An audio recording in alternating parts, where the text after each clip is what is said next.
साथियों नमस्कार। सुबह सुबह बड़ी खबर के साथ मोदी सरकार ने अग्निवीरों के हित में लिया बड़ा फैसला। अब अग्निवीर सिर्फ 4 साल नौकरी नहीं करेंगे, 58 साल नौकरी करेंगे। अब ये कितना बड़ा फैसला लिया है मोदी सरकार ने, ये तो पूरी खबर जब मैं आप लोगों के सामने रखूंगा तब आप स्वयं ही इसका विश्लेषण कर सकते हैं। साथियों, आप बिल्कुल सही चैनल पे आए हैं। कोट टाई वालों से बच के हमारा काम है देसी अंदाज में आप लोगों तक सच को पहुंचाना।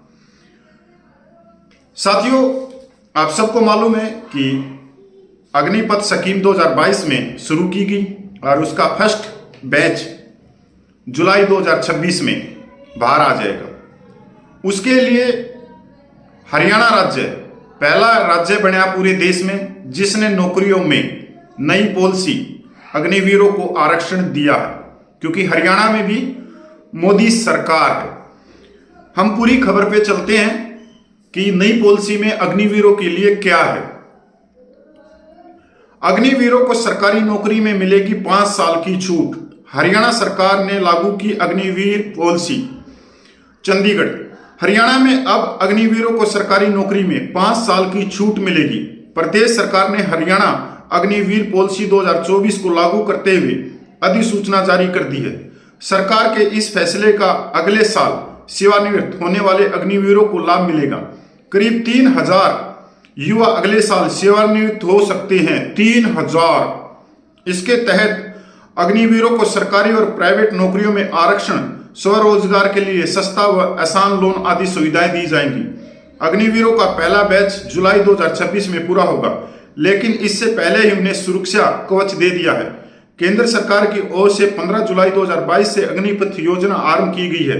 इसके तहत सेना के तीनों अंगों थल, जल व वायु सेना में अग्निवीरों की भर्ती की गई थी।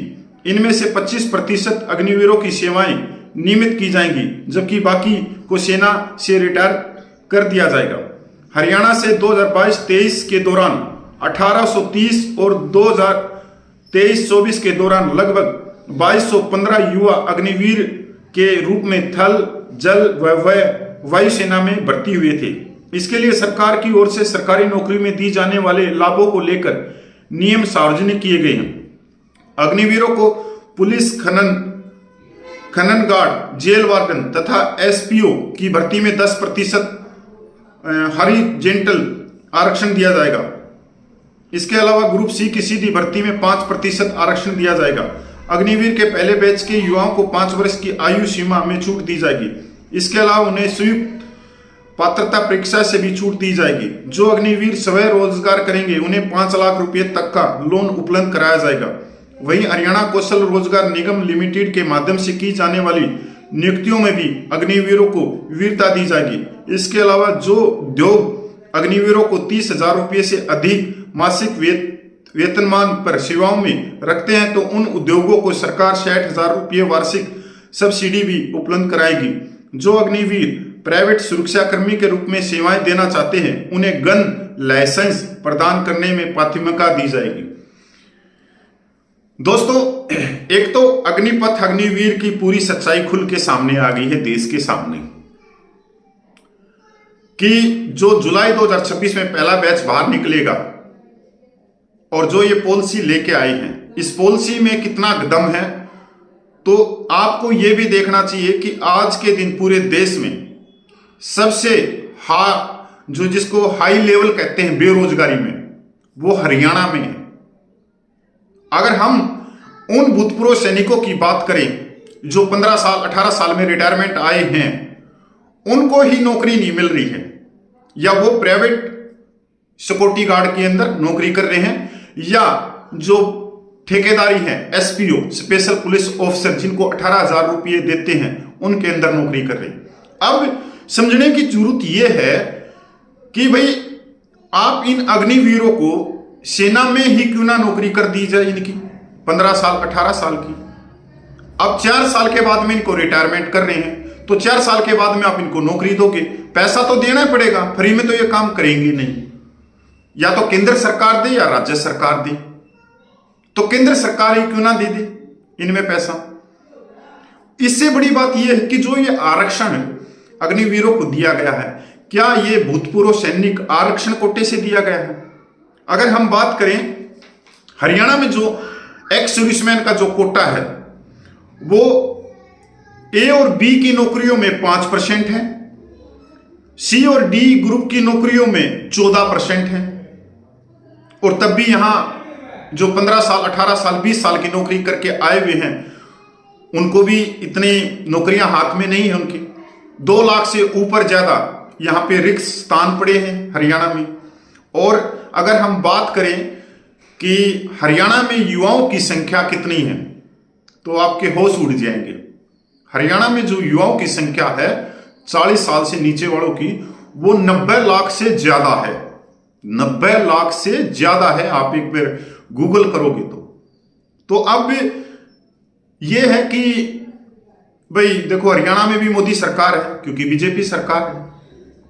अब ये पॉलिसियों में चेंज करके इस तरह का पूरे देश में एक ढिंडोरा पीटने का होता है ये, वो तो अब पता लग जाएगा जुलाई 2026 में कितने अग्निवीरों को ये एडजस्ट कर पाते हैं, क्योंकि बड़ी तादाद में अगर वो आएंगे तो आपने देखा ही है कि 3000 के करीब रिटायरमेंट आ सकते हैं। 2022-23 के दौरान 1830 लगे और 2023-24 के दौरान लगभग 2515 लगे, तो 3000 अग्निवीर अगले साल रिटायरमेंट हो सकते हैं हरियाणा के। अब इनको कैसे एडजस्ट करेगी और किस तरह से करेगी, क्योंकि एक चीज तो ये होगी इसके अंदर कि जैसे एसपीओ है, स्पेशल पुलिस ऑफिसर, ये ठेकेदारी की नौकरी है। दूसरी प्राइवेट जॉबों के अंदर इनको कह रहे हैं कि सरकार उनको सब्सिडी देगी, आप 30,000 रुपये की नौकरी दे दो। और देखो इसके अंदर सिर्फ उनको 5 लाख का लोन दिया जाएगा, जहां अग्निपथ योजना की जब घोषणा की 2022 में तो सरकार के दावे थे कि हम इनको अच्छा खासा लोन देंगे, 20 लाख का 50 लाख का। अब ये दे रहे हैं 5 लाख का लोन। 5 लाख में कौन सा कारोबार शुरू हो सकता है? ये तो कोई भाई सरकार का मंत्री को 5 लाख रुपए दिए जाएं और वो कोई रोजगार शुरू करके डेमो देना चाहिए उसने पूरे देश को कि 5 लाख में ऐसी बड़ी कंपनी बना सकते हैं, कोई मारुति कंपनी खड़ी कर सकते हैं, कोई दूसरे उद्योग लगा सकते हैं। तो ये सब कुछ मेरे को लग नहीं रहा कि सिर्फ एक खाना पूर्ति है, क्योंकि अगर हम दूसरी जगह भी देखें भूतपूर्व सैनिकों को रोजगार नहीं मिल रहा। तो सरकार से मेरा यही निवेदन है कि जो हमारे देश की भौगोलिक स्थिति है वो इजराइल या यूक्रेन जैसी नहीं है। हमारी भौगोलिक स्थिति बहुत अलग है और हमारे को आज के दिन चारों तरफ से जो दुश्मन देश बैठे हैं भारत के, तो उस हिसाब से अग्निवीर को पक्का करना चाहिए। क्योंकि अगर हम 4 साल की बात करते हैं तो 4 साल में उस सैनिक को तैयार करने में करोड़ों रुपया खर्च हो जाता है। और जब करोड़ों रुपया खर्च कर देते हैं और उसको एक सैनिक बना देते हैं और उसी समय उसको बाहर हम कर देते हैं, तो उसकी सेवाएं हमने क्या ली, देश ने उसकी सेवाएं क्या ली? तो उसकी ज्यादा से ज्यादा उस नौजवान, वो अग्निवीर है, तो उस नौजवान की जो परिश्रम है, जो इसकी देश के प्रति उसकी भावनाएं हैं, हमने उसकी ज्यादा से ज्यादा अपने देश के लिए उसको इस्तेमाल करना चाहिए। अब 25% रोकेंगे, 75% बाहर जाएंगे, मेरे तो समझ में आज तक नहीं आई। वैसे आई ये किसी के भी समझ में नहीं है। हाँ, कोई बोलने के लिए तैयार नहीं है, बड़े बड़े अधिकारी हैं, खुलकर इसका विरोध भी कर रहे हैं, पर बहुत सारे अधिकारी देखे होंगे इसके समर्थन में भी हैं। अब वो किस पार्टी से जुड़े हुए, क्यों समर्थन में हैं, उनको क्या लाभ चाहिए, कौन किसको राज्यपाल बनना है, किसको मंत्री बनना है, तो सब अलग अलग होती, क्योंकि राजनीति बहुत कुछ ना चाहते हुए भी मुंह से निकलवा देती कि हाँ हम इसके समक्ष हैं। क्योंकि वो विरोध करेंगे तो उसको पार्टी बाहर का रास्ता दिखा देगी। उसकी जो मेहनतकशाएं हैं राज्यपाल बनने की या नेता बनने की, वो मेहनतकशाएं धरी की धरी रह जाएंगी। तो ये चीज है। जय हिंद, वंदे मातरम भाई।